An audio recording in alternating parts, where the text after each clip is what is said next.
Bulan 2 Saiba Tolu FM, enapan 2 raki-raki. Bula FM namban 2 inosor. Go etabo ke bota kola sa Bula FM nga.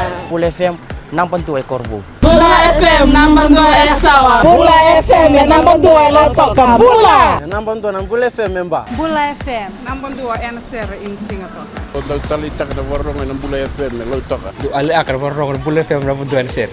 Bula FM namban 2 NSR.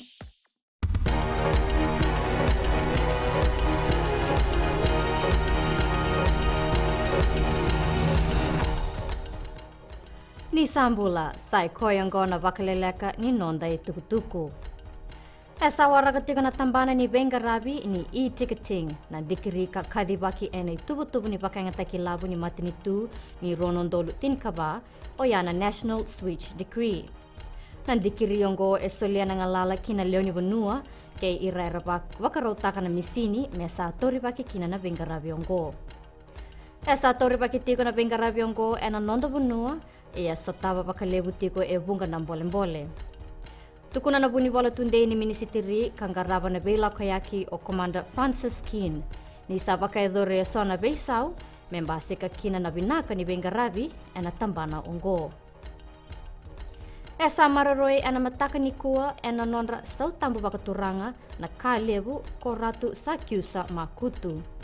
E ramaimbale na turanga na kalebu e na nonra sambaki ono sanggula ko ono, kada se toroboli mai na nonra itutu baka kalebu ena lomini tin katolu na yambaki. Erto sambula bolinga na randini benua kena 5 na nonra ngone. E sambala kibali bebesu endona kena turanga yambaki ono sambula kalima ena buku ni kudu. E sa totongi tegina turanga ngo meambaki tin kandua gula ziwa. Ana malioni me kena tisemba ni ambaki sawoti e kudo bawa karua nangasiongo endona ngonya leole lai kala sibitu. E ayatana kisiongo me yalaba singa toka. Ena ngai rao me bakadabara na kena itotongi tautumba ni o te tini na ambaki. Kinigito, e samba kodana matambose e dhake ni rakabi unioni ena nondo bunua na nona konitaraki o Frank Boivei ka tora tiko na itutu ni National Academy Programs Manager. Tukuna na songo-songo ni rakabi unioni ni asenga ni tiko na nona volatara ni dhaka-dhaka o Frank Boivei. Esa tukuna na tambana ni duru bunua ni na rao me dhaka-dhaka o Frank Boivei ke solibua na volatara me dhaka-dhaka ena nondo bunua. Esa mai dava e kere na bakalelaka ni nonda i tukutuku ni teimo demanda.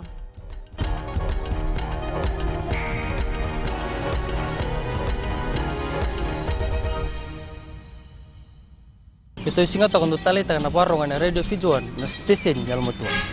Ando talita kana waruanga nando mai viti. Ako na koro na talita. Mandau talita gini na warungan Radio Fijuan.